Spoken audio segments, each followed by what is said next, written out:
Hello and welcome to a very special episode of the Sal Licata Show podcast.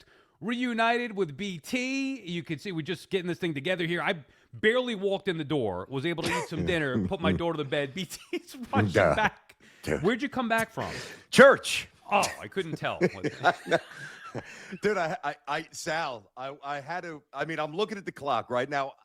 I knew it was Ash Wednesday. I did not necessarily think that I would be going to church, and Jen shoots me a text while I'm coming back from baseball practice. Hey, we have a mass at 7. I'm like, all right, we got it. I'm like, I got Sal at 8 o'clock tonight. So I'm looking at my phone and I'm really trying not to open the phone in church. And I'm like, all right, 7:35. Come on, hurry up, Father. Let's go. 7:39, 7:42. I walked to the back. True story. I walked to the back of the church. Now I think they're getting ready to do the ashes, but now they're looking for money, right? So they're doing the offering. So I asked the lady, I said, hey, I've got to get, I just said, I've got to get to work. Sal, my former partner, I'm like, let me just condense this shit. I've got to get to work. I said, is there any chance I can get a speed cross?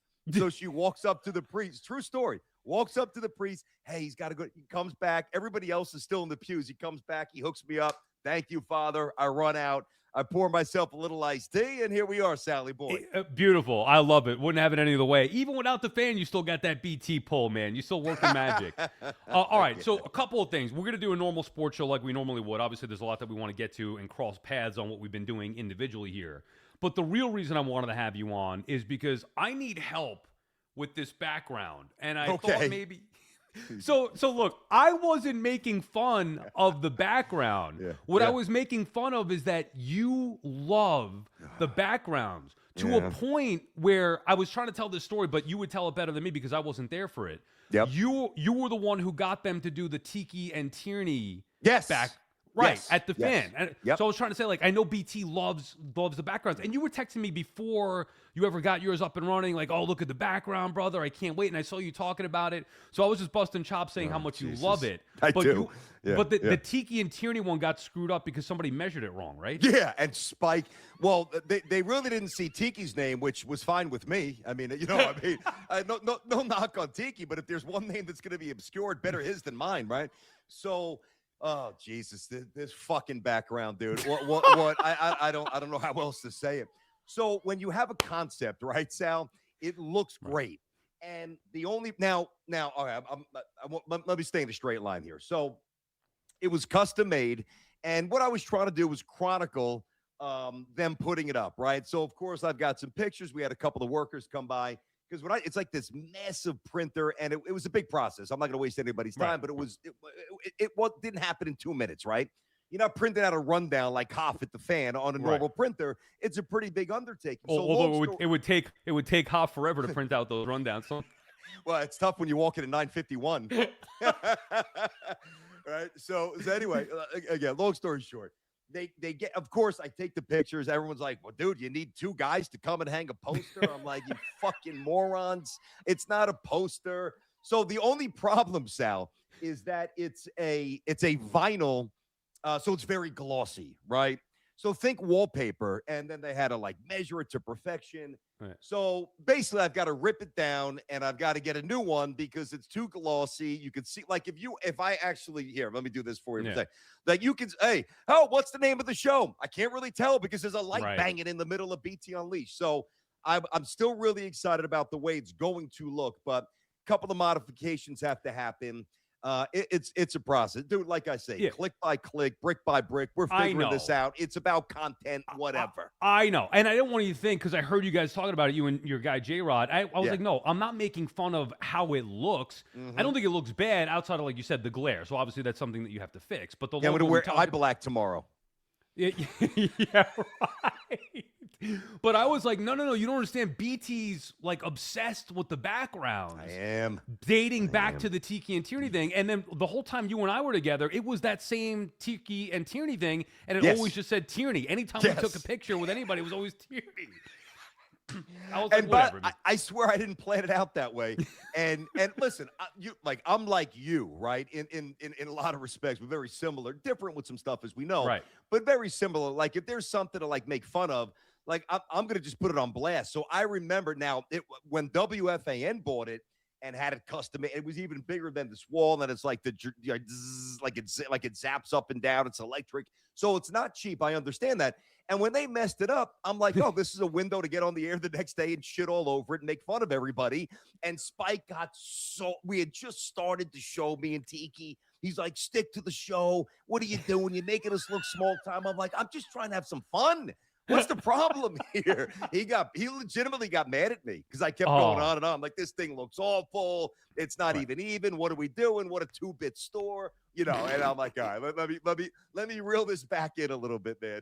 That is tremendous. All right, so I just wanted you to know we're having some fun with that. The other thing, and this is a serious question because I don't know. I saw you go on a rant saying, and it got a lot of play, where nobody should be talking about politics. Mm-hmm. And I didn't text you about this, but I was legitimately curious. Was there one or two people in particular that said something after the Super Bowl that made you feel like you wanted to go on that rant? Honestly, not really. And I'm happy you asked me that because I stand by everything I said, whatever. But the one thing that gets lost in translation, because there was a deeper discussion. Of course, you have a short, it's like 40 seconds. So I get the game, I get the deal. I'm not talking about, like a lot of people, like, are you talking about Stephen A? Who are you talking? I'm like, no. I'm talking about people, not a societal issue, not something that, affects people. I mean, just those gratuitous shots, those jabs, whether it's to the right or to the left, like out of nowhere. Like it's one thing if you're having a conversation about, it's less topical now because we've gotten further away from COVID, like that. And I stayed away from that for the most part. You and I very rarely, ever. I really never touched politics, and I think we were smart with that. And I love politics. I follow it every night, and I don't try to shove it down anybody's throat. That was just basically my message to whomever it applies to. Not like if there's a meaningful, well thought out, even if people completely disagree with whatever assertion you're making, has nothing to do with this side of the aisle, that side. It was more, hey guys, like the infantile jabs, whether it's at this president or the previous president, like what do we do? I don't think it's healthy.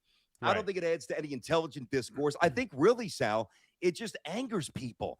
And there's a lot of people in our business who do it fairly regularly that think that they're kind of above the rules. And it's just, I think it's old. I think people want a different direction. That's really what I was talking about. Yeah, and I know you know me better than anybody. Like the last thing on my list is politics, and we would never talk about that because you don't want to upset either side. You want to respect both sides. It's so sad where we're at that I legitimately, while watching the Super Bowl, was thinking about the Bad Bunny halftime, and I'm like, man, I'm afraid to say how I feel.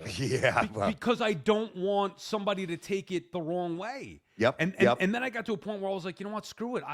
I'm talking about something that Mike and Chris used to talk about forever, like breaking down Super Bowl halftime shows, making fun of it, or talking about you like it. So I wanted to jump in. I knew it would be a hot button topic, but not political, just that, hey, I like this performance. Here's why, and don't kill me for it. But even if you say it like that and don't make it political, that's such a hot button thing that people did try to make it political. Yeah, and that's why you've got to be prepared if you do put something out. I mean, anybody, if you do put something out there like that, be prepared to be, a deluge of misinterpretation, whatever it might be. I don't care. I really haven't cared for quite some time. But let's call it for what it is. Politics didn't hook in, Sal. Bad Bunny didn't. It was the shaking asses and Jessica Alba. You better believe it. Sal. hey, that's a universal language, my friend. Right, talking my language. That's exactly what I said. I'm watching this. I'm like, Jesus, I love this stuff. I know. I think he said something like, I don't even know what he's saying, but he's speaking my language. I know what you meant because I know you, know. And it's funny that the party that I went to was fairly small. And wasn't at our house. It was one of our really good. You met them. They were at you don't have to say the names. They were at the Fire Pit. Yes, I remember. Fan of yours, you know what you know what I'm talking about, right?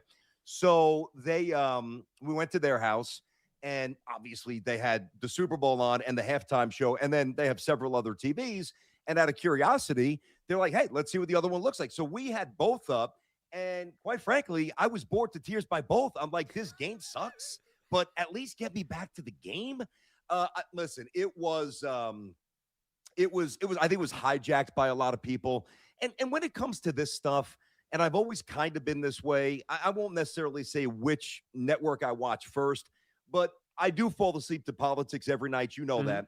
And I do incorporate the other one that is not my first choice, because I want to make sure that I'm presented everything and that I can sift through what I agree with, what I believe is bullshit, what I believe is fanning the flames of whatever, and come to my own conclusion. And I'm certainly not trying to get preachy. I wish more people would do that, but they don't. And anytime you get into that, listen, it's a long-standing expression, like a long-standing mantra at the holidays. Don't talk politics, don't talk religion. Like, people say that kind of for a reason, but it's at a different level. And I'm proud of the way you and I stayed above that. I think that if you listen to us, certainly as BT and Sal, you overnight, me with Tiki, us together, and the show was awesome. We both know that. I think we did a really good job of respecting people that, hey, you're coming to us for sports. We're going to fuck around a little bit. You're going to get some wackiness because that's who we are, but we're not going to shove stuff down your throat to turn you off. That's not what we're about. I'm never going to be about that, Right.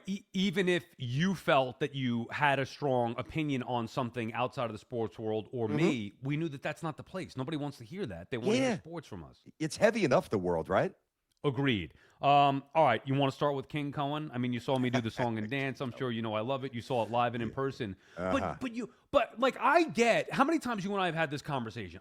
We all know it. It's the Mets have stunk. They haven't won. We know that. But the thing that I love about Cohen is that he does have a little bit of George in him when he says, I'm annoyed with losing and I want to win. I'm growing tired of it. It's been 6 years for him. It's been 40 years for me and a lot of the Met fans out there. So when I hear that and also know that he's dedicated his resources to making them win, I don't know what more you want from him, from Stearns, from the team. Different story. What more can you possibly ask from an owner? Okay, so before I give you my opinion, let me hit you with a quick question.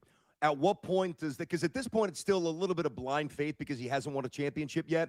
And I appreciate your enthusiasm. And I think that you're a lot more right than wrong. I mean, you can't be wrong when it's your opinion, but I actually like Steve and I like what he said. And I like how he's running the Mets. But at what point, like if there's 2 years with no championship, at what point does the King Cohen, I mean, not even the bit with the scepter, but even that I get. When do you say, all right, you know what? Enough is enough. I still like the guy, but I got to temper it down. He hasn't won. Like, when do we get to that point for you? When I believe that he's getting in the way. Like, I actually brought this up tonight on Baseball Night in New York because it was the first. Duquette was talking about something. We were talking about Mendy spoke for the first time, and he acknowledged Cohen's comments. I was like, yeah, that's how it should be. But then I started to think, you know what? Like we saw with George, it could also be a detriment sometimes, and that could have no question. A negative impact when we all know that there's pressure on Mendoza and the Mets, but when the owner is saying that publicly, I love it, but I'm also not under that pressure. And maybe that has, you know what I'm saying? Like maybe that has a negative impact. So if I felt that he were negatively impacted team, which I don't at this point, or if I felt like he wrongfully fired, let's say, Mendoza or Stearns too soon, or forced them to make moves that they wouldn't have normally made. When he starts meddling, that's when I think he will get some criticism, at least from me. I can't speak for everybody, whatever. But I think right now he's done all he could do as an owner and has the right attitude and mindset where he's letting his baseball guys do their job and giving them the resources that they need to do it. I think that there's three things. Obviously, we're talking about Steve here, and especially a New York owner with so much noise. I think that there's three things I look for. Number one, do you spend the money? Check. Number two, do you hire people and let them do their job? Check. He stays out of the way, to your point. And then number three, and I think he's done a pretty effective job of this as well, are you communicative enough? Are you enough of a verbal liaison to the fans where when things go awry, the fans know that you're unhappy and hurt? Because that's important. It doesn't necessarily change anything, but it's like it's a pound of flesh. Like, all right, the Mets won 83 games. It's good, which is an underachievement.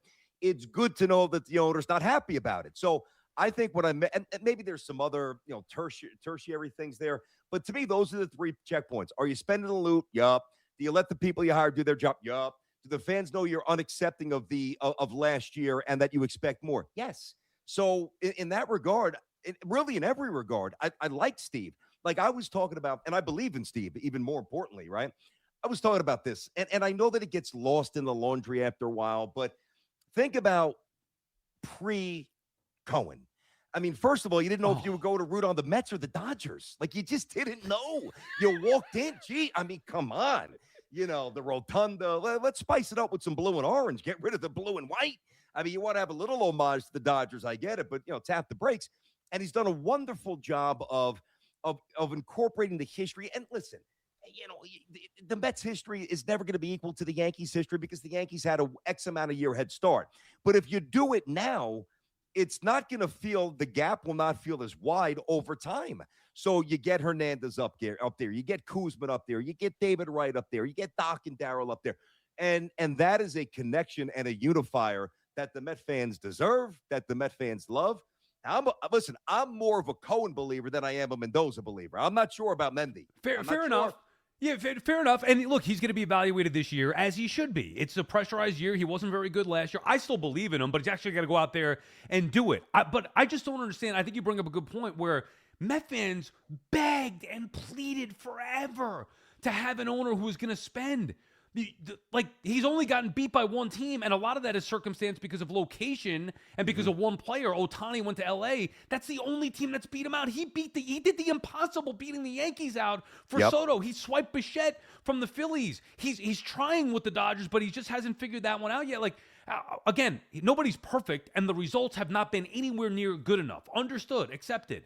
But my God, considering where they're coming from, to have an owner that is pissed off because they're not winning and willing to spend whatever it takes to win, also learning in his process here. That's true. I don't know what more you want. No, well, what more you want is the championship, which we know. But see, I think that there's a lot of similarities, Sal, to the early Knicks with Randall and Tibbs.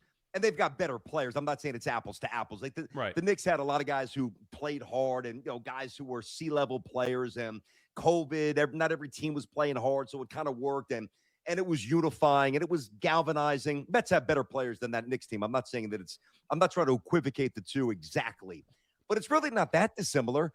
Like the Knicks haven't won in a long time. The Mets haven't won in a long time.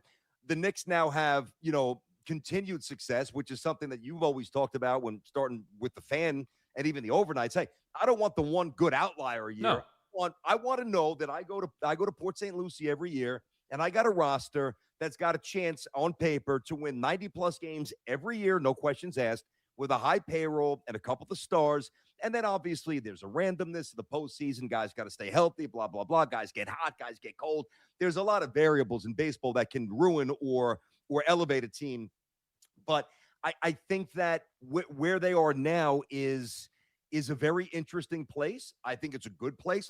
One of the main concerns about the Mets is, so he talking about Stearns, talked about catching the baseball better. And, wow, what do you got a shortstop playing third? You got, is Simeon over the hill? You got Polanco's never played first. You got 4 shortstops in the infield. I mean, you know me, I love coaching. I'm not a professional coach. I know that. But I know a little bit about baseball. You give me 4 shortstops in the infield, they're going to figure it out, dude. I'm not saying you're going to have Gary Carter, more Keith. I know what you mean. I'm not saying you're going to have that iteration. You're telling me Polanco won't figure out how to scoop balls and make plays? Well, he will. Might not happen in April, but he will. They'll catch the ball. Also remember, BT, because people are saying, how are they better defensively? You get 2 guys playing out of position in the infield.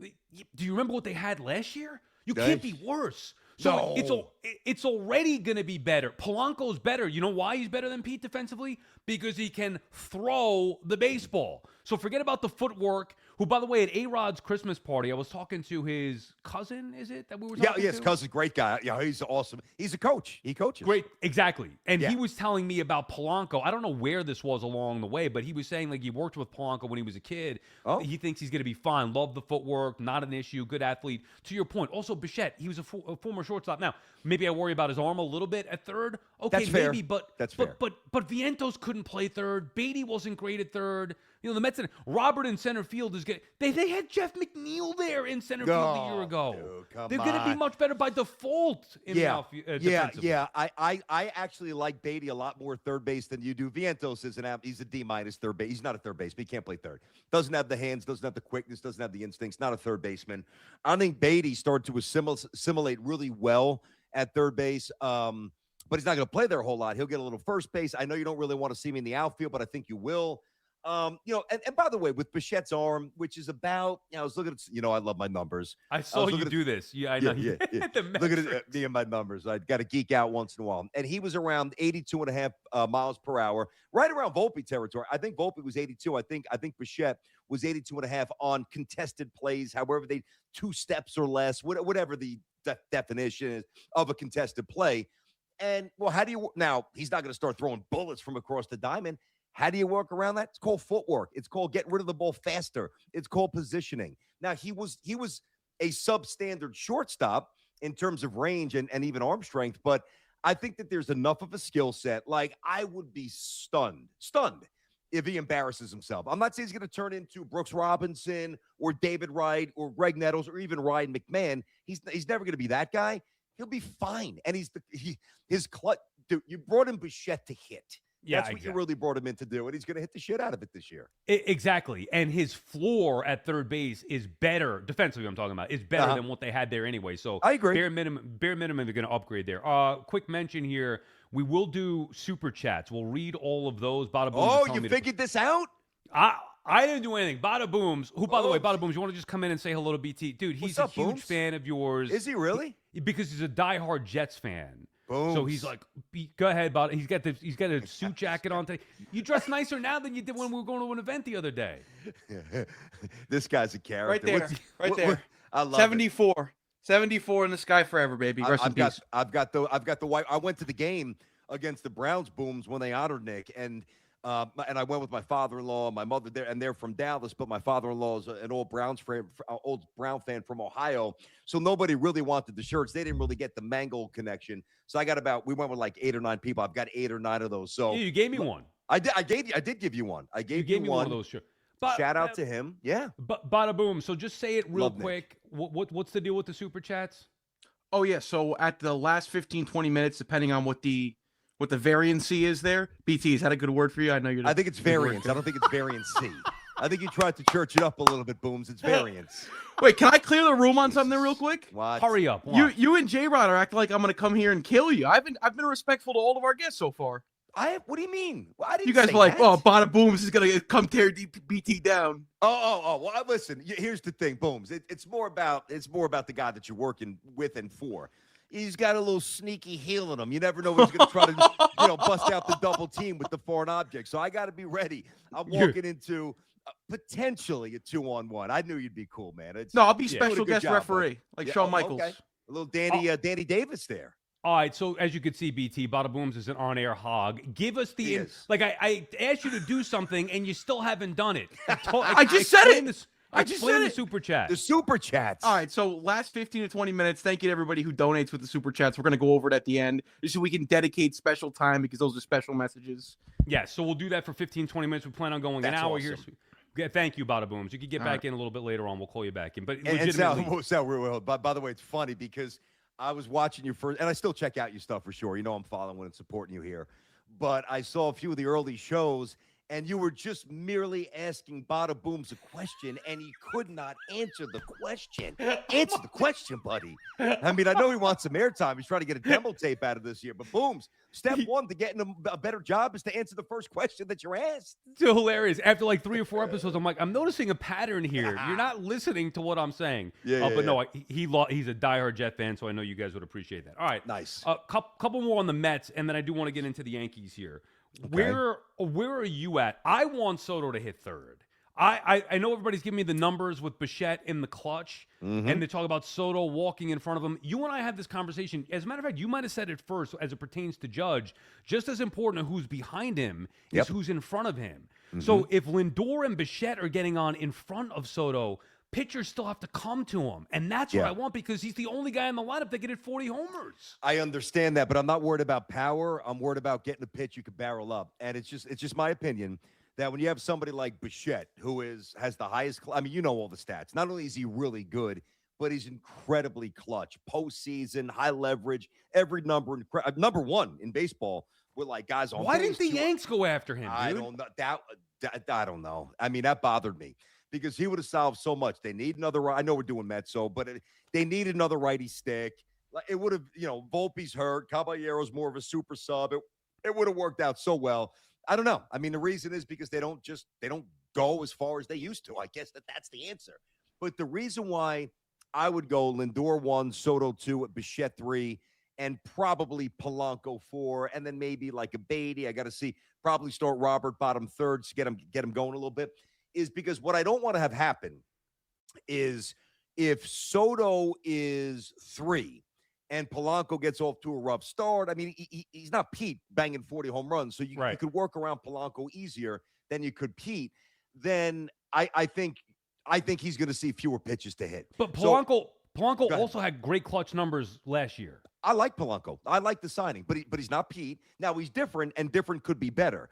I like the move, and I think listen. You know what? We've both been saying it's time to move on from Pete. So this is but just the line. We're talking about specifically lineup structure. Yep. So not lamenting the loss of Pete, not trying to crush the Mets. It was something I was saying they should do and would do for a while. So I think they made the right call there. But put it this way: if you are, 8th inning, 9th inning, Dodgers, Phillies, Braves, Padres, whomever, Yankees, Red Sox, Toronto in the interleague, good teams, right? Tigers, Schoolbowl for now, because I think you guys are going to get him too. What I don't want to have happen is, all right, Lindor gets on, and then, maybe Bichette hits a lines out. He's not going to get hit every time. And now it's Soto's turn, and you could work around him because Polanco is easier to work around than Bichette. Granted, Polanco's clutch numbers are good. You're right. But I want Bichette behind Juan Soto. Plus, you're going switch, lefty, righty. So to me, there's not, and I'm not married to that. If I've got two great lefties, I'll happily go lefty, and figure it out downstream. But I think Bichette should, and I think he will hit third. That's what I would do. I just have now. I also think that Soto's going to have more ribby chances this year because the Mets should be, in theory, a deeper lineup. So let's say the bottom of the order is getting on more for the top of the order. Now you have really a chance to do damage. If guys on the bottom of the order are getting on for Lindor and Soto, then it works. Then it really doesn't matter. I can't, I know you and I are more old school in our thoughts anyway, but for the one guy, this is not, you don't have Judge behind him. You don't even have Pete and his power behind him. He's the one guy in the lineup that could do the most damage with one swing of the bat. I don't want to hear, well, Soto walks, so he should be on for Bichette to drive him in. I want to hear two guys on and Soto's up, and then they have to come into Soto and he's going to mash. That's my only... I get you. And by the way, it's a very fair way to look at it, but you've got to and you know this, he's not going to deviate from his approach. I know. He's going to take his 100+ walks. And that means the most clutch hitter in baseball is getting on with not only Soto on, but a lot of times Lindor on. That's what I'm doing. I wouldn't even consider myself. I wouldn't even think twice about, well, maybe I'll put Bichette. No, I'm putting Bichette 3. For me, it's already in pen, not pencil. Lindor 1, Soto 2, Bichette 3, Polanco 4. I've already done this on my show. Yeah. I think I put Beatty 5. I may have put Alvarez 6, and then and Benj last, assuming he's going to make the team. Bichette's phenomenal. I love him. All right. So we mentioned that the Yankees could have gone after Bichette. I'm not so sure why they didn't. And look, even with all the criticisms of the Yankees, they're still one of the best teams in baseball. They have the second highest odds behind the Dodgers. Now, there's a wide margin, but so still. Tired of that. Yeah, I hear you. And we talked about this when I was on your show. I just don't understand why the Dodgers could go above and beyond, why the Mets could try to do everything possible, even for the guys that, the Mets missed out on Diaz and Tucker, but they tried for those guys. I know.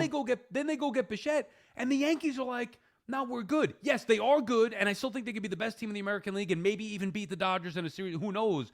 But why is that good enough to just be good enough? It's not. It's not. And I resist it, and I push back on it. I refuse to accept it in terms of, this is who the Yankees are. In my crazy mind, I'm saying, all right, the more I bang on Cashman with this, maybe something's going to rattle the cage. It won't, but that's my mindset. Listen, I do think to be, I'm always in the business of being fair. I know it's fun when we rant and we yell and we scream, and you and I do it as well as anybody. But one thing that I really will say, the difference in the economic model of the Dodgers and the Yankees. The Yankees' revenue, Hal Steinbrenner, the Steinbrenner family, their revenue is the Yankees. The ownership of the Dodgers, it's investment. So it's a different revenue stream in a lot of ways. if the Dodgers, if there were 3 players out there that were like 25 years old, take Soto 2 years ago, that kind of player, say Skubal was a free agent, and Yeah. I don't know, Bob Witt from Kansas, like those 3 guys, and they wanted them, they'd get all 3 because they've just got more money. It's not an excuse. I don't make excuses for the Yankees. I pound them pretty hard.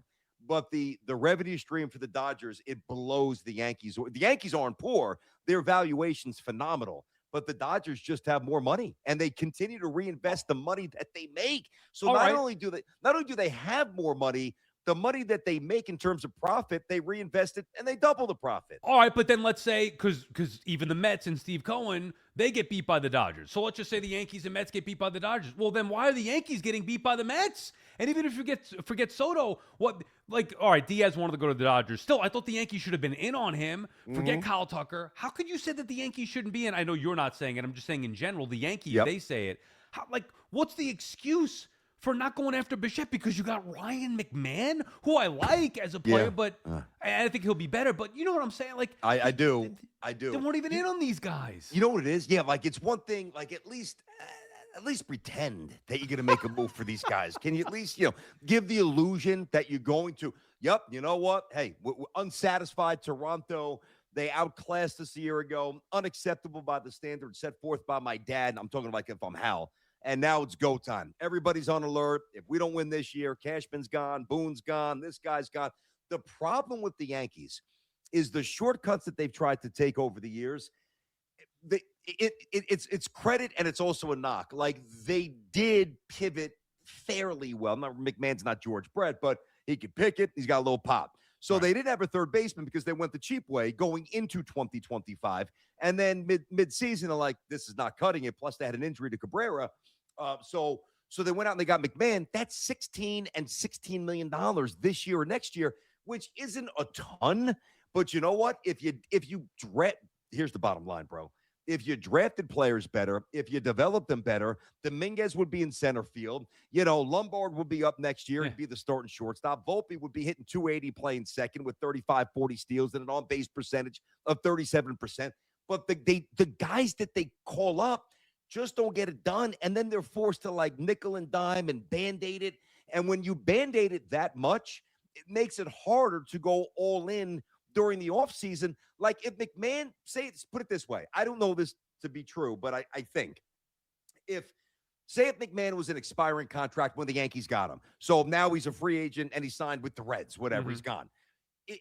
I think that the Yankees would have had more of an avenue to really seriously pursue somebody like Bo Bichette to play third base.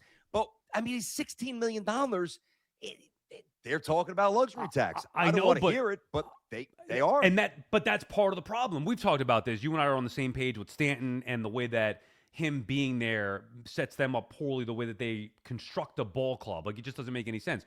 Jazz at second, we thought maybe there was a chance they would trade him, and that could have opened up an avenue to have Bichette. Wouldn't you rather, I know Jazz is, the athleticism is sexy. 30 homers, 30 steals, too many empty at-bats, not a gamer. You put Bichette there, it's a totally different story, that type of bat in the lineup. So there were ways to make it work. At the end of the day, they didn't figure it out. Another point here, 2 things before we move on. Maybe we'll do the Knicks. And remember, we'll get to the Super Chats here last 15, 20 minutes. Nice. Badabooms. I'm not retweeting stuff during the middle of the show here. I'm getting this stuff in the What's he getting on you? Sal, retweet what I tagged you in when you get a chance. Hold on, Booms, how is he going to do that? See, here's the thing. And this is one of the differences, Sal, and it's a big difference from radio. And I'm loving YouTube, and we're both crushing it. We're both all in, right?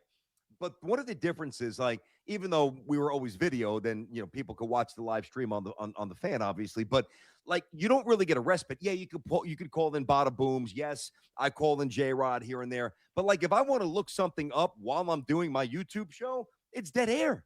Yeah, and I try to get him. Booms. I try to get him to do it sometimes, and he's like, "Oh, I don't know." He's better on air than he is at looking stuff up, which is how I used to be when I was behind the scenes. So that's okay. All right. You mentioned Dominguez in center, and you and I fundamentally disagree on this, and I saw you just do something recently on your show as well.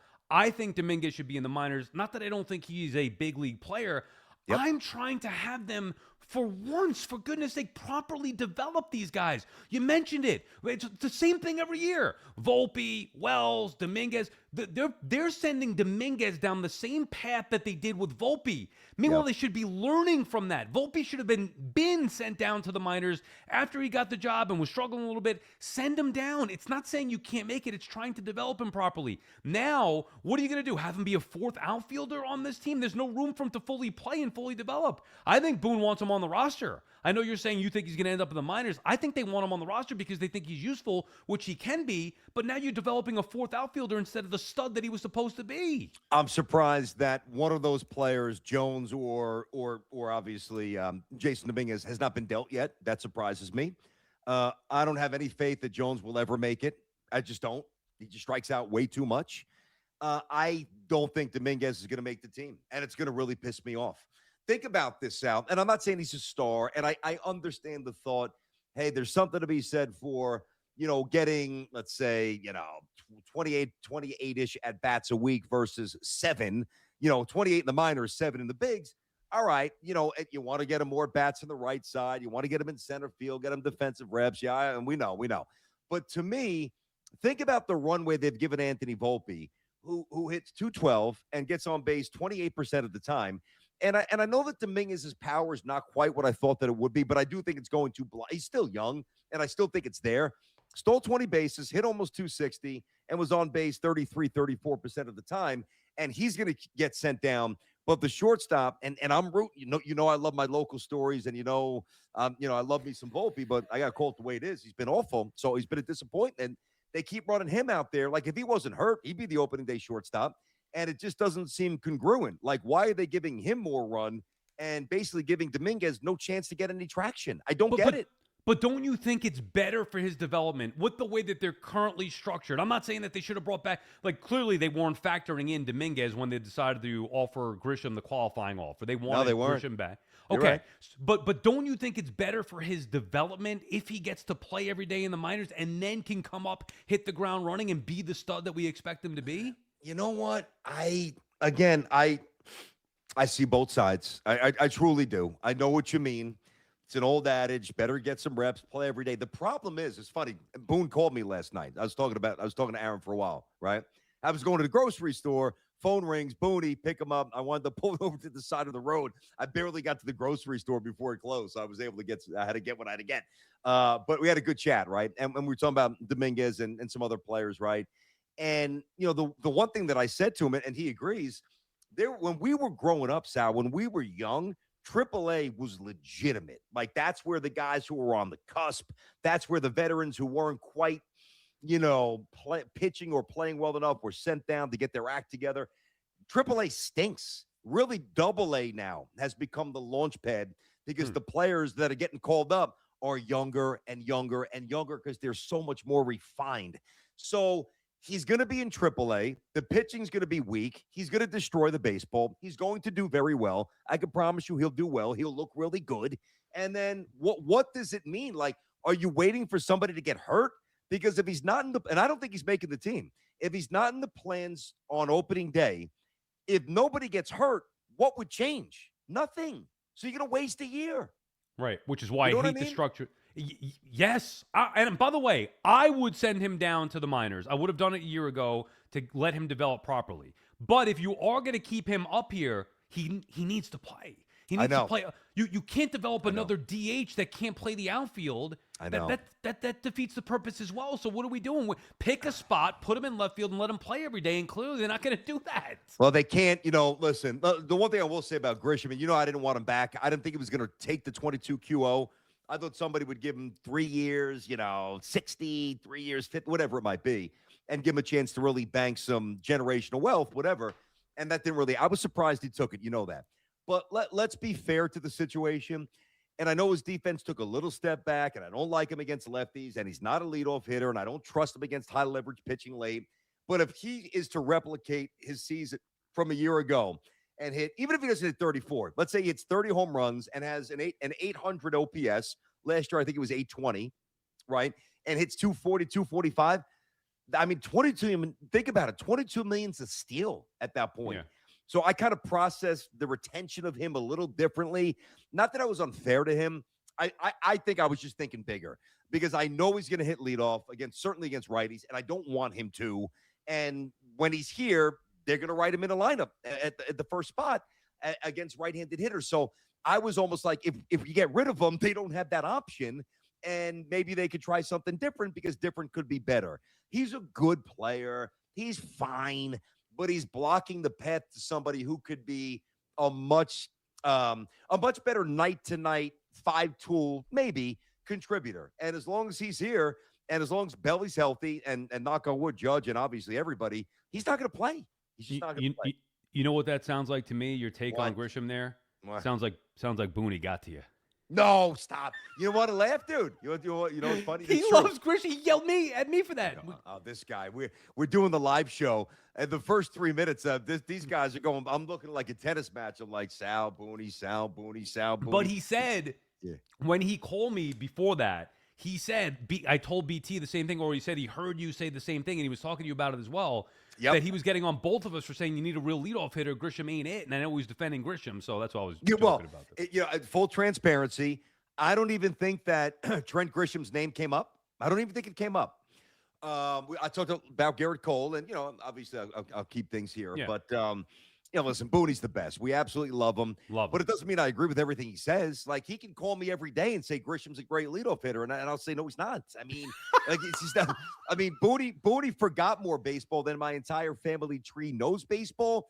But I'm going to stick with certain things that I believe and that I believe in. I've been watching baseball a long time. I don't want him batting in front of Aaron Judge in the playoffs. I don't care what Aaron Boone says. I don't want that, Sal. All right, one more quick one before we get to the super chat here. Maybe we do that for the final 15 minutes or so. We're almost get about 20 minutes left, roughly. I got you.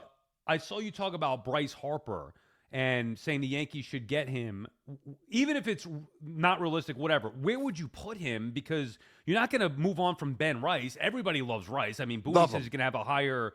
Boone told us when we were doing the meet and greet afterwards, it was like off the air. He said that he believes Rice will have a higher OPS than Alonso this year, just to give you like a barometer of where their expectations are at for Ben Rice. And I love Ben Rice. That was one of those things we were fighting with him last year. Get him in the lineup. I don't care about the lefties. Then he's in the lineup against the lefties and he looks silly. And I'm like, my bad, coach. I remember that. I remember we were writing out the lineups the day of the Yankee playoff games, what we would do. And then they did what we wanted them to do, and then you crushed them. Anyway, where would you put Bryce? Because he's not playing anywhere except for first base, and you got Ben Rice there. What I said today was it's not a report, like something came out yesterday. It's not a report, but it was one person's opinion, who's in the business, one person's opinion, like Ben Rice, Dominguez, and Cam Schlittler. Are you out of your mind? There's no way I would do that trade. For Bryce Harper? Yeah. I mean, that was ludicrousville. I'm not doing that. What I would do is I would offer – now, I don't know if Philly would do this, but at least I have a rationale and a reasoning and a path to maybe make this work because there is a positional limit if you were to get Bryce. I get that. I would say, all right, do you want whoever you like better? Do you like Will Warren better? Do you like Clark Schmidt better? What young pitcher do you like better? Take him, and then take, obviously, Dominguez, or if you like Spencer Jones better, take him, and then take Austin Wells. And I know you'll push back on this. Right. No, I'll make Ben Rice my full-time catcher. And Escara could play once a week against lefties, and maybe twice, get Rice off his, from crouching, and, you can maybe DH him here and there, whatever, when Stanton gets hurt, which he will. Like, there's a way to manipulate it. And then all of a sudden, now, again, it's not going to happen, but I was imploring the Yankees to make it happen, to be bold. Like to me, Sal, when you are a prideful, proud player like Bryce Harper, when your general manager, even though he was being honest, what Dombrowski said, that bothers Bryce Harper. Yeah. You know it.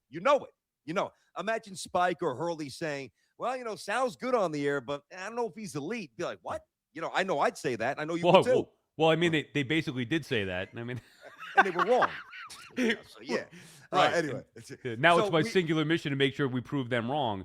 I get that. They could have, by the way, proactively, maybe trade Stanton. So I like that thought process. Plus, Bryce, his father, Mickey Mantle fan. Of course. I think he'd be a perfect Yankee, but the way that they're structured now, they would take a lot. Yeah, well, it would, but I just gave you a solution. Trade Wells. If they wanted Wells, it works. Yeah. If they don't, then it doesn't work, right? And let Ben Rice catch, let Ascar catch a little bit. And I would even consider at that point, how about something like this? I'll let Ben Rice lead off as a high on base guy, number one, unconventional, but Schwarber's led off. You could do it. Ben Rice 1, Aaron Judge 2, Bryce Harper 3. Or, I mean, obviously, Belly's got to factor in there as well. Like, think about trying to navigate the high on base, high barrel rate, high power threshold. Like, that is going to be a very tough top three. And then if Stanton's healthy, you throw the righty in there. That's going to be very tough to navigate. It won't happen.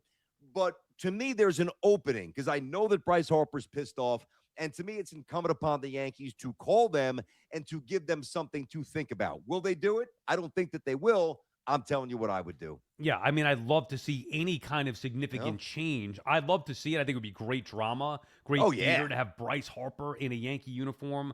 Plus, he's just a gamer in the postseason, which is something that they need. So I'd love to see it, but I don't think it's realistic at this point. Plus, like I said, they love Ben Rice. They'd have to move Stanton, not just Wells. You'd have to move Stanton. I'd rather keep Wells if they believe in him. Move Stanton, and then you can have Rice DH, catch a little bit, maybe play a little first. Have Me too. Bryce DH. Like, there's many ways to do that, but I think Stanton, again, is a roadblock. We'll get to the Super Chats here and close in a few minutes. One more here. Did you get your Alvarado jersey yet? How great is this guy? How great is this guy? I mean, how great is this guy? What a pest. What a pain in the ass. But why? Why do you love him? Well, I mean, you know where he's from. Christ. Yeah, New York but kid. I love him because he's a 90s Knick. The intensity, the defense, the tough. He's replacing what they lost with DiVincenzo, but I know you love him because of where he's from. I do, but even if he was from Milwaukee or came, Southern Cal, like that's the Knicks needed an injection of that. And by the way, the kid that they got from the Spurs is going to really, I don't know if he's going to play a lot right away, but he's 6'8", 6'9", 220, could step out, guard the 1, guard the 2, guard the 3, guard the 4, guard the 5. You could actually, I'm very curious how the Knicks play tomorrow night against the Pistons. Now, there's only a handful of regular season games that really matter. I know Cat didn't play the last Pistons game. Yeah, tomorrow's one of them. They beat you by 38. OG's back. I know. Sounds like he's going to be back. Yeah, which is nice. They don't respect you, the Pistons. They don't fear you. They talk smack. They like the Knicks need to show. It's a barometer game for me. I want to see what their standard's going to be against a team that obviously expects to beat them. The Pistons expect to beat the Knicks. I think the Knicks show some toughness, but if they don't, that's going to be very eye-opening tomorrow night.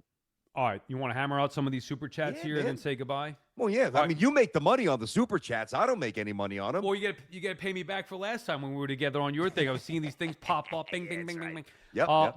Badabooms, how do we do this? Are you just going to put them up and I read them, or do you have to be a part of this? He should put them up. Okay, go ahead, Badabooms. Just Could put them up and then. By the way, maybe just give it a second here. Let him get everything in order. I get it. We should mention we're trying to wait and have the special announcement about a second BT and Sal live. Yeah, we are actively trying to secure that. So yes, we are. We are. Still, I think it's going to happen. We don't have a definitive date yet. Mm-hmm. I think we have the venue, but we're not going to say it yet. Not yet. Not yet. But we're planning. Dude, I mean, I know we talked about this both at the venue and then here, and we might have talked about it on your podcast as well. That night, the live show was incredible, man. It was awesome, dude. It was really a surreal experience, and to feel the love after what we went through, obviously, at the fan, to feel the love from everybody in person like that was just incredible. And if we can make it happen again on Long Island, we talked about this, if there's a demand for it, we will supply it. So we'll see how that goes. But there is a plan that's getting firmed up as we speak to do it on Long Island in April. We were texting about this today. Again, we can't name the place yet. There are a few variables. So you got to learn to trust me is what you got to do. Like there's certain things, and I get it. We look at things differently. Our minds are wired a little differently. My instincts just like your instincts with certain things are always on point. With certain things, my instincts are on point. And I know, not I believe or I think or I hope, I know that the demand for BT and Sal is strong. I know. I read comments. I really don't jump into that stuff too much. But with everything that went on in the last couple of months, I have, admittedly, more than I have in a long, because I really don't care what people say. This was different, especially the way we started on the wrong end of the stick. I know. I mean, the really wrong end of the stick. To see it flip and to see people try to lift us up, people love the show. And when we get together for the second BT and Sal live show, not only is it going to be awesome, but it's going to be sold out again, and it's going to be phenomenal. Okay, you're right. There are times where I should trust your instincts with certain things, but then there are others. And this is why I think we could work as a pair, because we do have similarities, but sometimes those similarities could be a negative, like we're both loud or whatever, or passionate. But then the other similarities, I think, complement them well. You're brash and outgoing, and I'm more like shy and like, I don't know if it's gonna work. And you're like, no, it's gonna work. But then, like, I'm telling you, all right, hey, you come on the show Wednesday. Yeah, we'll announce like special announcement, and then I'm seeing you already promoting a thing it wasn't even. Yeah. I may jump the gun a little bit. Yeah, well, what happened there, without calling out my boy Tooch, but I will, our boy now, but sir, I've known him forever. I love him. I got to call him out. Because I was getting ready to do my show, right? So I'm in here. It's like 9:40. J-Rod's, I'm in here earlier now, but it's getting close to the show. Communicate with J-Rod, getting the mic done, the camera, blah, blah, blah. And we're going back and forth, right? And if you look at do this tonight and then text me and you tell me if I'm right or wrong. I explicitly said, so I could go with this. We're good. We're good on the date. Right. And he said, yes. Yeah. So what do you want me to? That's all I needed. Right. I respect that you were so excited that you wanted to get it out there. Yeah. I know. No, but even talking about it further, I was starting to get really excited about some of the ideas that we have. So hopefully people will get into it, and we're looking forward to it. So we are actively working on that. Badabooms, anything you wanted to hit BT with before he leaves us? Badabooms, you sleeping? Or where are you? Look at him trying to figure this out. What are you doing? Oh, good God Almighty, this guy! Turn your mic on. Can you hear me? Oh. Yeah, we got you. Good guy. And then BT, you wonder why I get on him. I mean, look at this guy. I could just see he's frothing at the mouth to say goodbye to you. So go ahead, Badabooms. Come on, dude. I feel like young Sal sitting watching Mike and Chris go at it right now. I got a little chills, fellas, right here. It's a good compliment right there, Booms. We appreciate that. How old are you, man? I know you're young. How old are you, if you don't mind? No, it's all right. 22. God bless you, man. 22, jumping into it. Do you want to be on air at some point, or do you just want to do behind the scenes stuff? What do you think, BT? Well, I know he wants to be, Hey, if you want to be on air, answer the question. That's a pretty good starting point, dude. Can I ask my keeper here for his permission? Keeper, can I be on air at some point? Oh, stop. Get out of here. All right, are you done? Hold on. Before you dismiss Booms, which I know you're about to. So, Bada, here's a vision that I have for you and my guy, J-Rod. And I've said this a couple times on my YouTube show, right?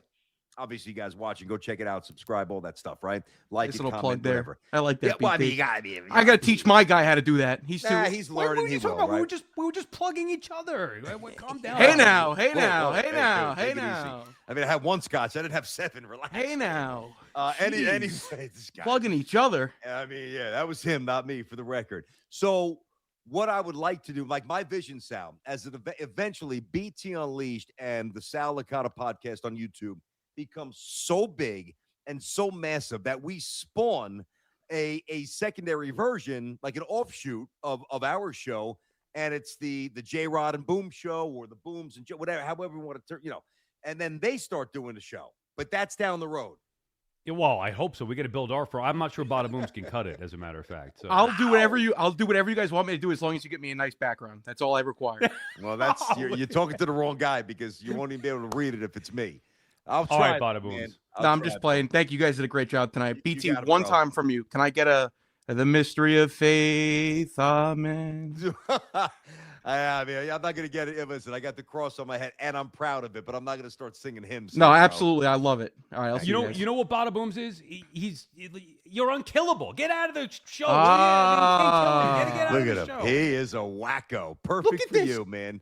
He won't disappear, dude. Look at him. There he is. All All right, that does it for this episode. Seriously, BT, we appreciate the time and appreciate you joining my channel this time. We'll work it out where we can do something together. Stay tuned for announcements on both our social channels and YouTube channels where we'll announce the live show 2, BT and Sal live show 2. It'll be on Long Island. Stay tuned for that soon because I'm assuming we're going to have details on that. All right, bro, this was fun. My pleasure, man. Anything you need, I got you back. I love you, dude. I miss working with you every day. This was a lot of fun. Badabooms seems like a great guy. Keep doing your thing. Keep grinding. You're going to see, like the first couple of weeks of the YouTube show, just even learning how to go into the studio and understanding the analytics and understanding all the stuff. You're a smart dude, and you're very good at this. Once you figure it out, you're going to love it. You're still a little kind of feeling – I don't mean your content. Your content's great. But in terms of the behind-the-scenes stuff, you're going to crush it. We're both going to crush it, and anything you need, bro, I got you. BT and Sal fans – we love you, man. You know that. Definitely. All right. That does it for this episode. We'll see you soon. Stay tuned. Thanks for watching. Thanks for comment. Everything. We appreciate it. Bye-bye.